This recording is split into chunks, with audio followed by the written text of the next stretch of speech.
Bagus mana pakan silase dengan pakan fermentasi? Perbedaan antara pakan silase dengan pakan fermentasi. Untuk pemberian pakan silase, bagusnya gimana? Bahaya atau tidak?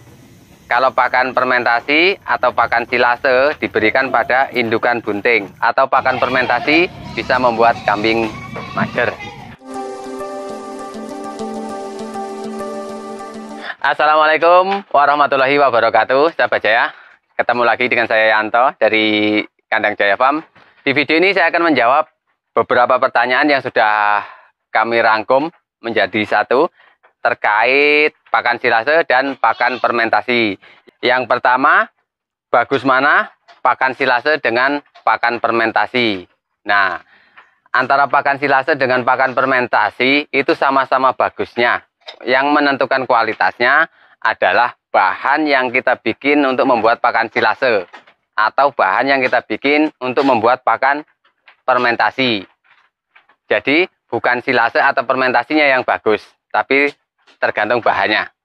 Nah, pertanyaan kedua ini juga masih terkait dengan pakan silase yang sering sekali masuk ke komen-komen kami tentang perbedaan antara pakan silase dengan pakan fermentasi. Sebenarnya pakan silase dengan pakan fermentasi itu prosesnya sama. Hanya saja disebut fermentasi karena kita tambahkan molase, kita tambahkan probiotik dan jenis-jenis bahan yang lain. Rata-rata kita tambahkan produk-produk tersebut itu karena memang bahan yang kita gunakan untuk membuat pakan fermentasi itu memang sudah menurun kualitasnya. Seperti tepung jagung kering, seperti jerami padi, gedebok pisang.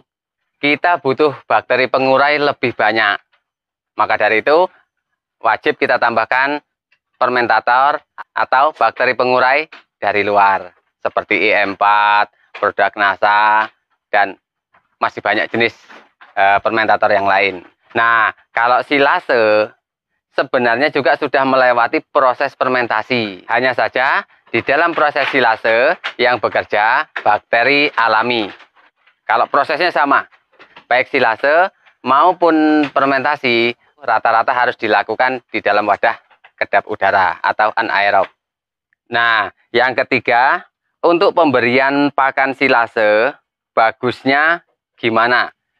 Secara langsung pakan silase aja atau harus dicampurkan dengan hijauan segar. Nah, kalau saran kami, kalau memang sudah pakan silase itu sudah melewati proses-proses tertentu dari pelayuan, pencacahan, dan pemadatan di wadah yang kedap udara dalam jumlah waktu tertentu itu baru kita gunakan, dan itu sudah bagus sekali. Makanya sebaiknya tidak usah dicampur dengan hijauan segar. Kalau memang bisa silase, silase semua. Dan kalau memang pakannya ada dua metode, antara silase dan hijauan segar, sebaiknya dipisah saja antara pagi dengan sore. Nah, seperti itu. Dan pertanyaan berikut, bahaya atau tidak kalau pakan fermentasi atau pakan silase diberikan pada indukan bunting? Nah, tentu saja sepengalaman kami. Karena di Jaya Farm itu ada breeding, ada penggemukan, ada pembesaran, dan juga selain kambing, di Jaya Farm juga ada ternak domba. Nah, kalau bahayanya tentu saja tidak. Kembali lagi, bahan yang kita bikin silase itu memang bahan-bahan yang kualitasnya bagus. Tidak hanya satu jenis hijauan saja, seperti rumput-rumput aja, seperti ramban-ramban aja. Nah, tentu saja dampaknya tidak baik kalau mau diberikan, baik itu ke indukan bunting maupun ke penggemukan.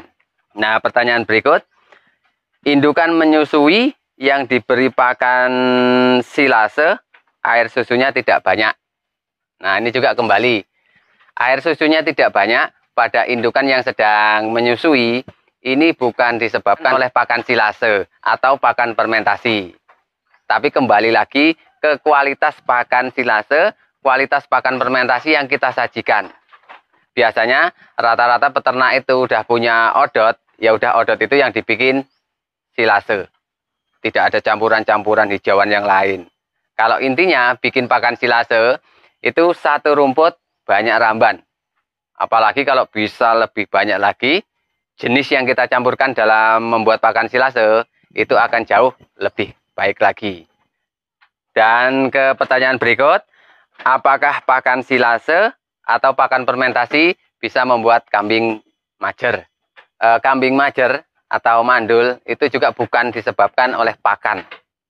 Nah, kalau secara ilmiah, biasanya kambing majer itu disebabkan gangguan kelamin seperti IBR, mastitis, dan lain-lain. Ini tentu saja wewenangnya mantri atau dokter hewan yang menjelaskan ini semua. Nah, yang kedua, penyebab kambing majer biasanya itu terlalu gemuk atau terlalu kurus, sehingga proses pembuahannya akan terganggu.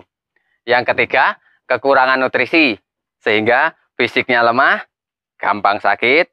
Nah, itu juga bisa menyebabkan kambing majer. Yang keempat, biasanya peternak-peternak di pedalaman, di desa-desa, itu kurang memahami hal ini. Biasanya dipaksakan dikawinkan pada saat alat reproduksinya itu belum siap.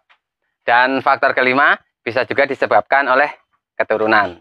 Nah, sahabat ya, kalau secara garis besarnya, pakan fermentasi atau pakan silase itu sangat aman. Baik diberikan pada kambing betina, pejantan, penggemukan, pembesaran, domba itu sangat bagus. Yang penting bahan yang kita buat menjadi pakan silase itu memang bahan-bahan yang berkualitas. Dan kalau kami boleh menyarankan, pakan yang paling simpel, yang paling baik adalah pakan fermentasi. Tetapi meskipun simpel, meskipun murah, kualitasnya juga tidak jelek. Nah, itu saja sahabat ya. Yang bisa kami paparkan dari beberapa pertanyaan yang masuk melalui kolom komentar.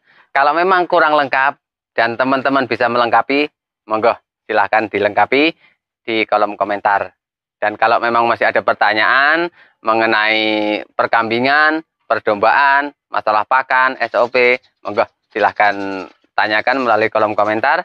Insya Allah akan kami jawab. Jumpa lagi di video-video kami berikutnya. Terima kasih. Wassalamualaikum warahmatullahi wabarakatuh.